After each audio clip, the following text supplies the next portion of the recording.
Hey guys, welcome back to a new episode of DevDrawer. Today we're going to be going over how to create custom post types in the custom theme that we built last week. So just to recap on what we did last week, we created a custom theme that it uses custom header, custom footer. It creates its own menus. It also creates its own widgets. And then we're able to create a archive page for our blog as well as a single page for the single articles. Today we're going to be adding to this, and per my normal style, I'm going to be creating a employees custom post type that's going to appear back here in the back end, so that you can add employees and you can set different variables that you can add to those employees, like title, hire date, that kind of thing. And then I'm going to be using a plugin that I've used often. It's called TypeRocket, and it's not really a plugin that you would install. If you're building a plugin, it's recommended to use the plugin, but since we're building a theme with it, we're going to go ahead and just use Composer and update it directly into our theme folder. So first thing I want to do, something that I noticed after I ended the last video, is that a style change that I added here. It was supposed to be just here, but it also made these where now this looks like it should look down here. What I'm going to do is I'm going to update our footer to use a just as a custom class. So let's say footer bottom, and then in our styles I'm going to add the footer and then footer bottom class to each one of these, so that it actually displays that list like I want it to, but only in that section. So now if we do a hard refresh, it now has it where only this one is displaying it that way. So let's go back into here, into our menus, select footer, and the privacy policy is what we're currently using to display inside of this. And then we're using, okay, I was confused for a second there where this navigation was coming from, but this is actually coming from a widget that we're using to display the pages. So that's basically what I wanted to do to clean up the code from last week a little bit, just because I noticed this as soon as I got done publishing the video. So today we're going to go into creating a new navigation for our employees. Go over here and remove this because it does not currently exist. It was left over from a debugging that I was doing earlier before I started this.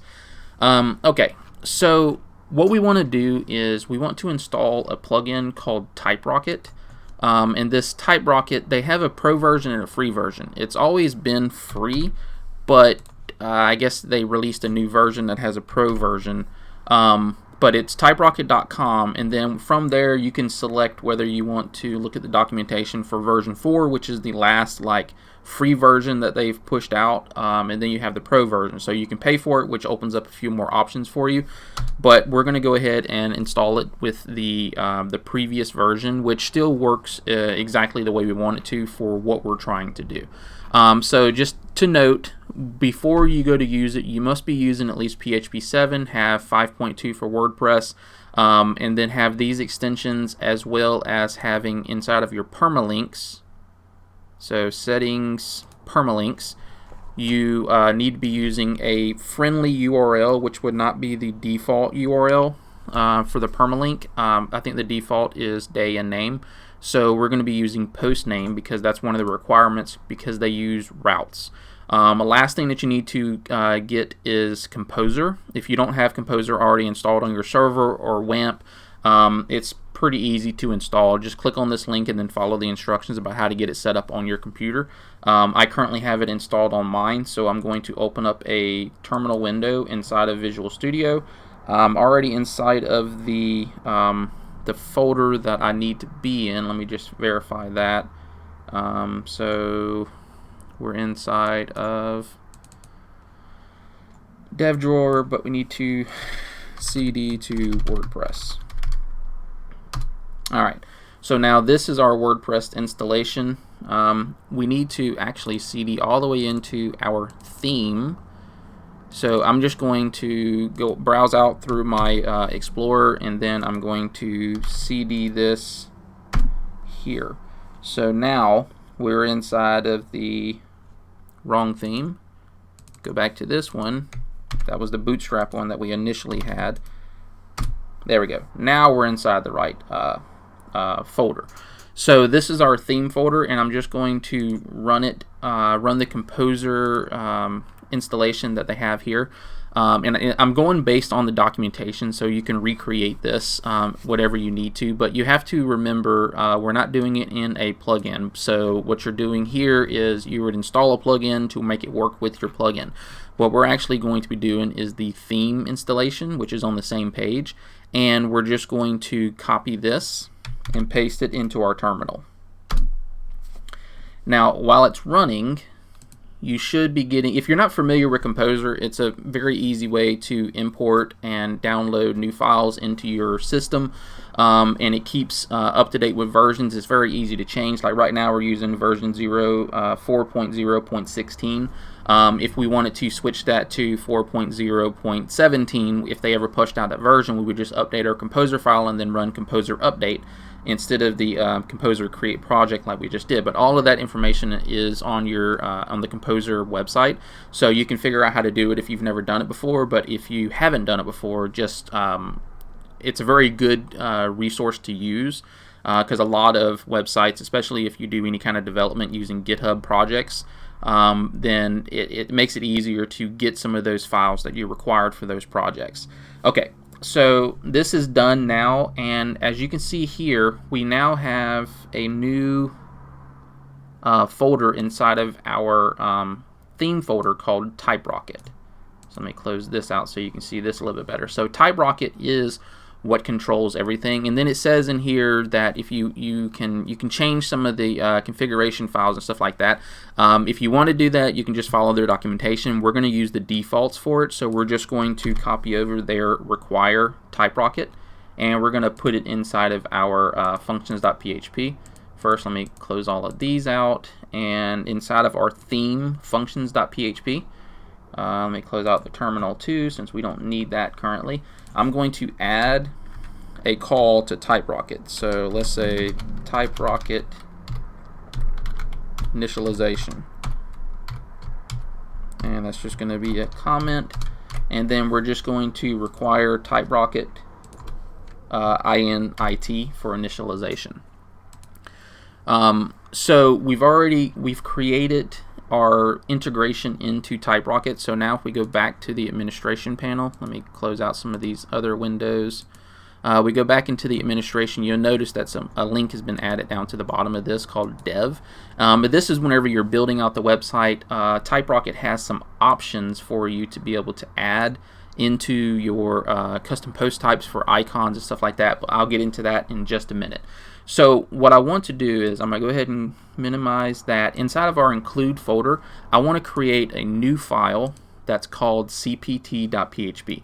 And essentially what this is going to be, it's just going to be a file where every time I create a new custom post type, I can just quickly require it inside of it. So let's go ahead and open up our PHP and save that. Now we're also going to take and require that cpt.php. So require inc cpt.php and save.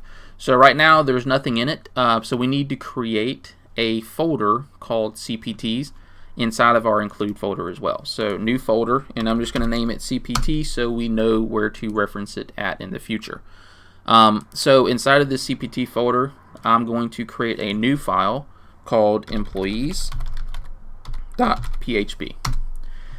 Alright, so now I'm going to copy over this inc cpt, and I'm going to change it to reference cpt/employees. Now the method to my madness here is every time I create a new custom post type inside of this cpt folder, I only have to change it in one place, and then everywhere else it's already called where it needs to go. So that is why I'm doing it this way. You can do it your own way. It's just this makes it easier for me. Okay, so now let's get to the big part of this project is going to be creating this custom post type. So we're going to start our PHP file, and we're going to create a variable called employees. And then we're going to use inside of TypeRocket documentation, you can go up here and see that they have where you can create a post type object. So let's see, want to add a post type. The only thing that you need to get it started is something like this. So we're going to create our employees variable using tr post type, and then we're going to give it the name employees, and we're going to actually give it a label of employees. So let me minimize this right now because we're going to be in here for a while. So we could end it here and have it where inside of our, if we refresh, you'll now see that there is an employees tab. Currently it doesn't have anything in it. It just acts as like a default post. That must be left over from a previous one as well. So let me get rid of that and empty trash. Alright, so now we're starting fresh. But it doesn't have anything in. If we go to add new, it just has like the basic WordPress information, as well as a search engine optimization box that TypeRocket adds. If you don't want to use that, if you want to use like Yoast or something like that, you can always go into your TypeRocket folder, into the config, and then app, and come over here and just disable this SEO plugin, and it won't display at all. So you can also disable other SEO parts of it. Like for example, this dev window here is controlled by this. So if we remove this, it removes that dev window, and it makes it where that whenever you go to publish this thing out to production, people don't have access to that dev window. It also has an option in here for theme options, which if you go to appearance, theme options, you'll see that they have a section over here that you can create generic information that's going to be used throughout the entire theme that's not tied into a specific custom post type. So you can have company name, email address, phone number, and all of this is created by default whenever you go to set it up. And I'll show you how to edit this in just a second. But let's get back up to our employees. There's some other things that I want to do to this, so I'm going to leave this open for now, and I'm going to go back to our employees folder or file, and inside of the employees file, if we create a new employee right here, it's going to give it the permalink /employees like we did here / the standard permalink for WordPress. So inside of this, if we don't want that to happen, if we don't want to have an archive in a single .php page created for these, we could just simply flag it as admin only. So we set admin only, and then with only, and then with this, it'll make it where there's not a single page or an archive page created for it that you would have to go in there and customize. So let's say if you wanted to create something that's backend data only, used for reporting in the backend, or maybe it's used to generate a report on the front end, you can use TypeRocket routes to create that front end page and then have it reference this employees table that's not visible anywhere else except for inside of the administration. But for our purposes, we are not going to set it as admin because I want to show you how to create a custom post type single and archive page as well. So now we want to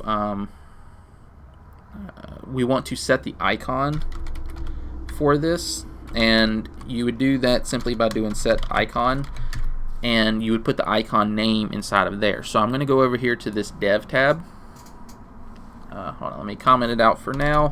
I'm going to go over here to this dev tab, and this is where all the icons are. So let's say if I want to do search by users, I would use the users or user tie to create this icon here. So on this side again, I'm going to come back and I just want to use the users icon. So now if we refresh the page again, now we have that users icon next to our employees. And it's best to use their icons. They have a lot of icons to choose from that are pretty suitable for most instances. That way you can use their code to do it. Since this is going to be a public facing page, I want to set the slug, and it's going to, I'm just going to make it go to employees again, because we're going to have an archive, so it'd be /employees will show the archive, /employees / the permalink for the employee would show the single employee. And then I also want to set a title so that people know what we want to be entered into this employees, and this one also needs to be employees. So we want them to know what we want to be entered as the title. So set title placeholder, and all of this that I'm typing out can be found on their website, on the TypeRocket website. So it's not something that I'm just coming up with. It's actually something that's built into TypeRocket. So we're going to do enter employee name here. Now if we go back to our administration, go to employees and add new, it now says enter employee name here. So this may sound, if you've done this yourself in the past, you know that everything that I'm creating right now is a lot more difficult if you code it straight from WordPress. So this is kind of making it where it's a little bit easier to work with. Also, so now we have a lot of, we don't have that many options here that are currently displayed, but TypeRocket allows you to display things like, post types, additional like revisions and boxes, stuff like that. And the way that you would initialize those is to go to set employees, set argument, and then we're going to be setting the supports argument, and we're going to pass an array to it. So that array is going to contain everything that we want to put in it. So for example, I want this to have a title. I want it to also have the editor, and then let's say we want to have the thumbnail, and we don't want it to have an excerpt or revisions or page attributes or post formats or anything like that. So we're going to just have the editor, title, editor, thumbnail, and let's go ahead and do revisions just so we can show you how that happens. Okay, so this is only things that we want to show. So now if I refresh the screen, you'll see that there's a few additional options that are available, and once we start doing revisions, it'll have the way you can see the revisions down at the bottom. How did I spell? I think I spelled revisions wrong. I did. So it's REVISIONS. Okay. Now refresh. So we don't have any revisions, so it's not going to show it yet. But it is a featured option whenever it starts to happen. But let's say if we also wanted to add in the ability to add an excerpt to it. So let's do excerpt. EXERPT. Okay. My spelling's really bad today. But now we have the excerpt location as well. We don't want this for this specific post type, so we're just going to leave that out. Okay, I think I'm going to stop it here just because I want to maybe break this up into multiple tutorials. So just to kind of recap what we went over, we actually went over installing TypeRocket and then integrating TypeRocket to create a custom post type. In the next tutorial, we're going to go over how to take this custom post type and add custom meta boxes where the excerpt currently is. I'm going to give you a few options you can add in here. So stay tuned for the next episode. If you like this episode, please like and subscribe, and don't forget to hit that notification bell to get new notifications whenever I create a new video. But I think that's it for now, and I'll talk to you later.